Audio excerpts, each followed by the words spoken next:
Hey Space Watchers, and welcome from Berlin. It is the third German Space Congress here in town, in my hometown, and I'm super proud to have so many great people here. We have a lineup of ministers, we have a lineup of heads of companies from the space industry. We have great news announcements already this morning. And now I'm super proud to have one of the legends of the small-sat community, of the new space economy, one of the forethinkers of this entire movement, Peter Platzer, the founder, and I'm not sure still CEO or chairman now of Spire, but definitely the founder of Spire, right?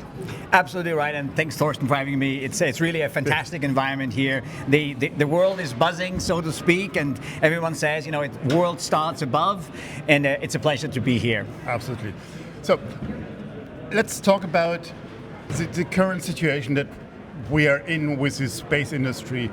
Last week I had the pleasure to be in Paris at the World Space Business Week, and the momentum was the defense industry is driving the commercial space market, which is a statement which is super bold, but now also verified by facts.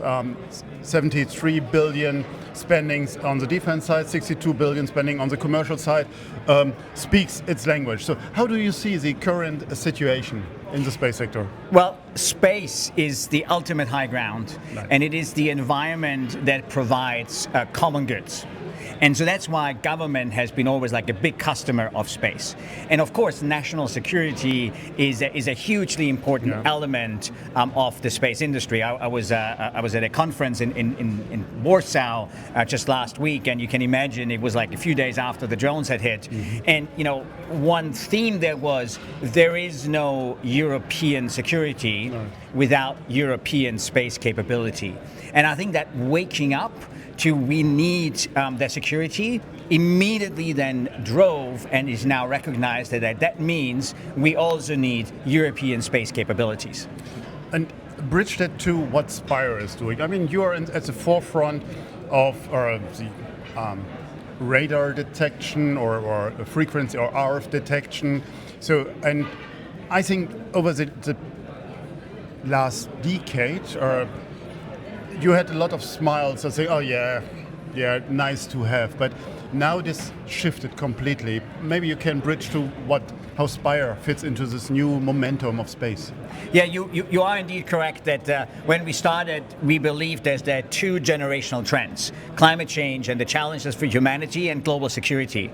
And some conversations were indeed with smiles on both sides of those equations. We do operate the world's largest constellation that serves those two purposes. We cover every spot on Earth for 15 years. We've launched over 180 satellites, so we've been around for a little bit. Yeah.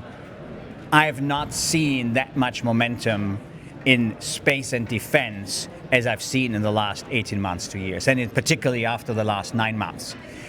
So indeed, there is an emergence of recognition of demand and need that is stronger than it has ever been. And Spire provides what is called RF geolocation. So let's unpack that. RF stands for radio frequency, which have the huge advantage of operating day and night and in all weather conditions, so you can't hide from it. And geolocation means you can pinpoint where the RF emitter is coming from. And virtually everything in the defense side is an RF emitter. Yep. We just had our European President, von der Leyen, having trouble landing or taking off because there were GPS jammers. That is a classic service that Spire provides. Where are GPS jammers so that others can take then appropriate action? Okay, and we are here in Berlin at the German Space Congress. So, what is the role that Spire plays here in the German ecosystem? I mean, your location or your facilities are in the US, in Luxembourg, and help me where else, but not in Germany so far. Is that market interesting for you?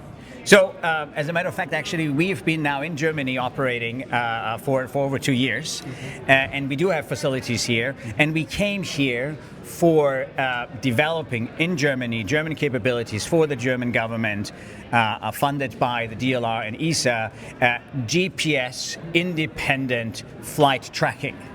So literally what just happened, because if you are dependent on GPS to track planes, right now Europe has a huge problem because of the GPS jamming due to the conflict in the Ukraine. A lot of European airspace is denied or degraded or diminished in its ability to operate flights safely.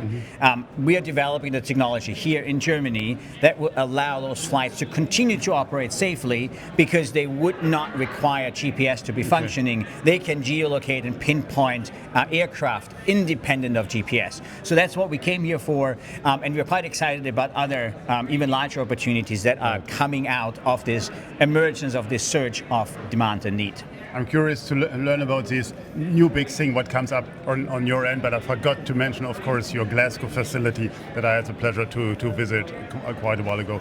But tell me, what is the next big thing for Spire?